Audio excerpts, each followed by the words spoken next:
Арбаңыздар, азыр болсо бизнес жана ишмердүүлүк негиздеринин курсун, улантысын биз сиздерге тартуулайбыз. Бүгүнкү азыркы темабыз бул бизнес жана ишмердүүлүктүн укуктук негизги формалары тууралуу сөз кылмакчыбыз. Кыргызстанда негизги ишмердүүлүк жана бизнес эки укуктук формада жүргүзүлөт.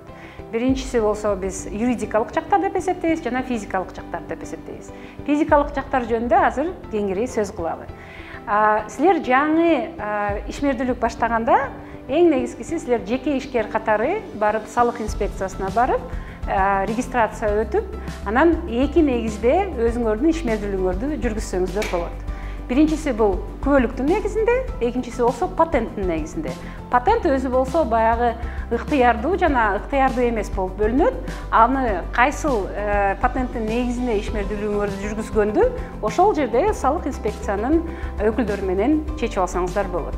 Негизи кийин ошол бизнести жаңы баштап атканда, ошол жаңы идеяны силер өзүңөр алып чыгып талкуулап атканда абдан маанилүү нерсе. Эгерде силер өзүңөрдүн бизнесиңерди жалгыз баштап атсаңар, анда жеке ишкер катары баштасаңыздар болот. Ал эми эгерде бизнести 2 же 3 адам болуп чогулуп баштап атсаңар, анда сөзсүз түрдө мен силерге абдан чоң сунушум барып юрист менен акылдашып, кеңешип, кайсы формада силерге ыңгайлуу болот. Анткени кийин бизнес чоңоюп кеткенде чатак чыкпаганга алдын алуу, мындай бир кадамдарды жасаганга абдан маанилүү.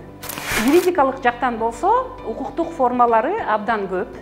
Биринчиси болсо, Кыргызстанда эң көп жайылган бул болсо ОСО деп эсептелет, общество с ограниченной ответственностью, кыргызчасы болсо жоопкерчилиги чектелген коомдор. Кийинкиси болсо бул акционердик коомдор, алар дагы ачык түрдө, жабык түрдө болот.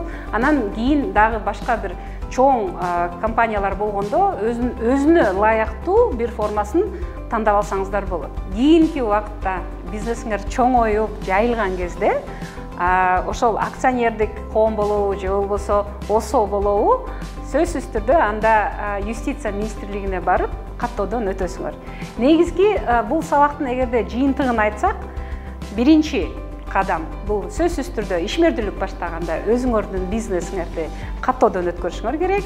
Жеке ишкер катары өзүңөргө патенттин негизинде же болбосо күбөлүктүн негизинде аны аныкташыңар керек. Үчүнчүсү болсо негизги ушул биринчи бизнес кадамыңарды, ишмердүүлүк кадамыңарды баштап атканда жалпысынан ким менен баштап атам, кандай түрдө баштап атам жана эң негизги келишимдерди түзүп алышыңар абдан маанилүү.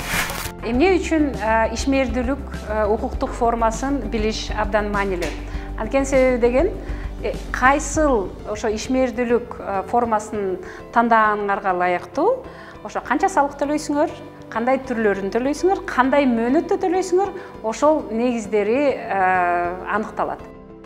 Негизи ушул салыктар тууралуу кеңири маалымат алгыңар келсе, азыр салык KG сайтына кирип, ичинде бүт болгон салыкка тууралуу, ишмердүүлүккө тууралуу, бизнес тууралуу кандай салыктар төлөш керекти толук маалымат алсаңыздар болот.